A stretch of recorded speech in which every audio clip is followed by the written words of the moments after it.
Everyone, welcome to जीवन दर्शन classes. आज हम लोग शुरू करने वाले हैं बाइनोमियल एक्सपेंशन। ओके, बचपन में हमने कुछ सिखाया था आपको, जो याद होगा। a प्लस बी का पावर क्या है? 0। कितना आया? 1। a प्लस बी का पावर क्या है? 1। कितना आया? a plus B. यहाँ जो a है ये एक टर्म आया और b है वो एक दूसरा टर्म है। ये जो 1 है इसका पावर क्या है? 1 है, तो इसका पावर जो 1 है ना उसको मान लो n। तो टोटल नंबर ऑफ टर्म्स कितना है?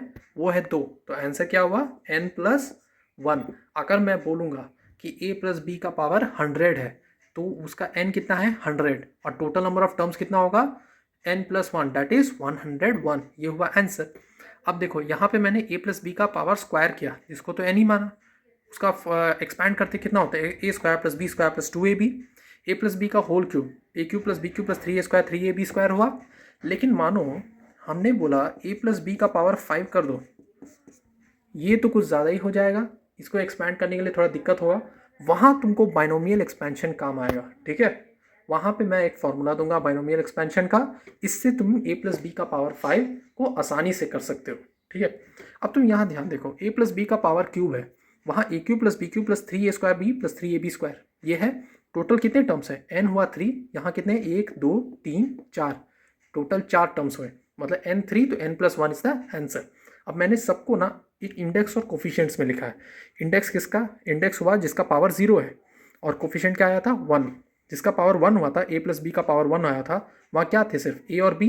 a का कोफिशिएंट क्या है? 1। a का कोफिशिएंट मतलब a के आगे क्या है? 1 है। 1a हुआ, 1b हुआ। ओके, जैसे यहाँ पे 2ab है तो ab का कोफिशिएंट क्या है? 2।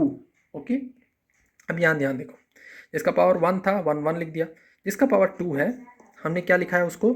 1 2 1, मतलब वहाँ पे a square b square plus 2ab, ये 2ab को बीच में लिखो, बी स्क्वायर को बाद में लिखो। फिर उसी तरीके से सब लिखना है। तो उस तरीके से 3 का 1 3 3 1, 4 का ऐसे आया, 5 का ऐसे आया, 6 का ऐसे आया। अब तुम इसमें थोड़ा सा पैटर्न देखोगे, तुमको पैटर्न में लगेगा कि ये जो चीज़ हो रहा है ये देखा देखा जैसा लग रहा है। पैटर्न रिपीटिंग पैटर्न लग रहा है। कैसे? सबके आगे में 1 है और सबके एंडिंग में भी 1 है। देखो, इसके आगे भी 1 है, इसके भी एंडिंग में 1 है, इसके भी आगे 1 है, इसके भी एंडिंग में 1 है। और बाकी सब एक दूसरे का सम जैसा लग रहा है। कैसे सर? जैसे ये 1 और ये 1 है तो ये दोनों को प्लस कर दो, ट्रायंगल बना दिया मैंने। क्या आया? 2। 1 और 2 को प्लस करो, क्या आया? 3। 2 और 1 को प्लस करो, क्या आया? 3। 1 और 3 को प्लस करो, 3 3 को प्लस करो, 3 1 को प्लस करो, 1 और 4 को प्लस करो, 4 6 को प्लस करो, 6 4 को प्लस करो, 4 1 को प्लस करो, 1 5 5 10। ठीक है, ये इसको बोलते हैं हम लोग, क्या बोलते हैं? Pascal's triangle. क्या बोलते हैं इसको? पास्कल्स ट्रायंगल बोलते हैं, ठीक है। अब ये तो हमने सर आपने पास्कल्स ट्रायंगल बताया, ये क्या है। तो आगे देखो मैं बता रहा हूँ। अगर जब हम a प्लस बी का पावर 6 करते हैं ना, उसका कोफिशिएंट देखो। सबसे पहले जिसका पावर 6 किया वो 6 है। कोफिशिएंट क्या होगा? 1 होगा, 6 होगा, 15 होगा, 20 होगा, 15 होगा, 6 होगा और 1 होगा। सेम उसका जब एक्सपेंशन किए ना, a का पावर 6, 6ab 5, 15a4, तो उतना ही आया। सबका आया 1 6 15 20 15 6 और 1, ये आया।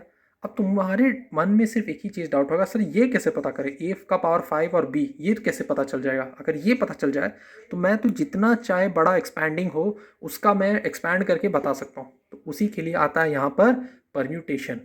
NCR परम्यूटेशन है, ये है कॉम्बिनेशन। ओके, परम्यूटेशन में क्या आता है? NPR आता है, इसमें आएगा NCR। अब जो R का वैल्यू है वो 0 less than equals to R और R less than equals to N तक लाई करेगा। एक बात और याद रखना, R कभी भी कोई नेगेटिव नंबर नहीं होता है, क्योंकि नेगेटिव फैक्टोरियल जैसा चीज़ नहीं होते हैं। N भी कोई नेगेटिव नंबर नहीं होगा, नेगेटिव फैक्टोरियल नहीं होगा। ओके, अब इसी चीज़ को जो a प्लस बी का पावर 6 है उसको एक फॉर्मूला मैंने दे रहा हूँ। अब a प्लस बी का power n equals to NCR, a का पावर n प्लस NC1। ठीक है, अगर तुम ध्यान से देखो इस सब में ना, मैं तुम्हें आराम से लेके चल रहा हूँ, फॉर्मूला समझ में आने में दिक्कत लगेगा। देखो ये n है, ठीक है। सर ये r क्या होगा? ये बता दीजिए हमको। r तो ये दो तो चीज़ ही है ना, दो टर्म्स है ना तुम्हारे पास, तो ये दो ही टर्म्स होंगे, वो जो तुम्हारा r होगा।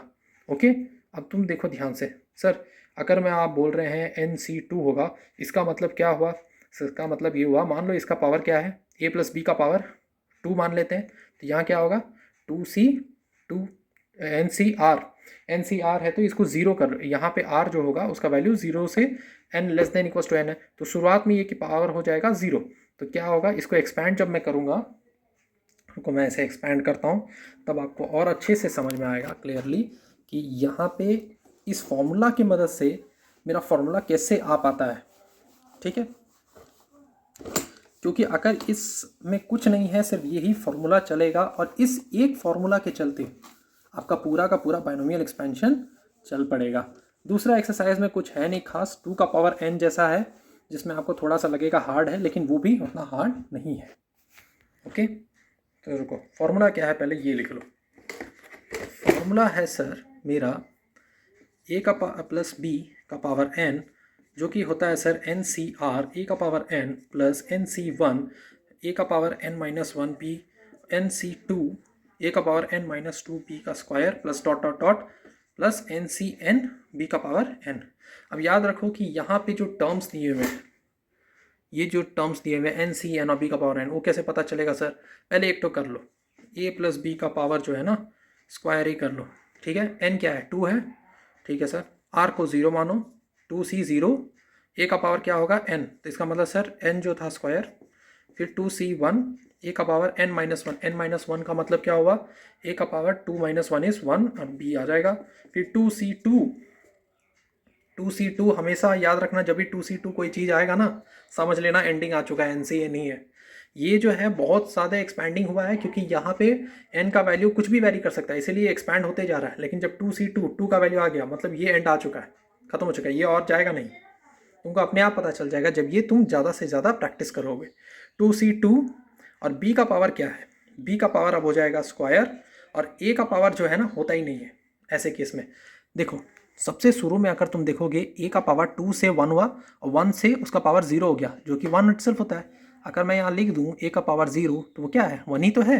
और याद रखो b का वैल्यू धीरे धीरे इंक्रीज होता है, b का पावर 0 से चालू होता है, कहाँ तक जा रहा है 2 तक। a का पावर 2 से चालू हो रहा है, और 2 कोई और नहीं n है, n ही तो है, a प्लस b का होल स्क्वायर किए थे ना। अब तुम देखो उसका आंसर आ रहा है 2 का फैक्टर 2c0। अगर तुमने मेरा लेक्चर दिया रखा होगा कॉम्बिनेशन वाला, तो ये इसको बना लोगे 2 फैक्टोरियल, भाई क्या करना है 2 माइनस 0 का फैक्टोरियल 0 फैक्टोरियल, सिर्फ नहीं होता है, नहीं सर। अब करेंगे 0 factorial, because I know NCR क्या होता है सर, NCR होता है n factorial by r factorial n minus r factorial.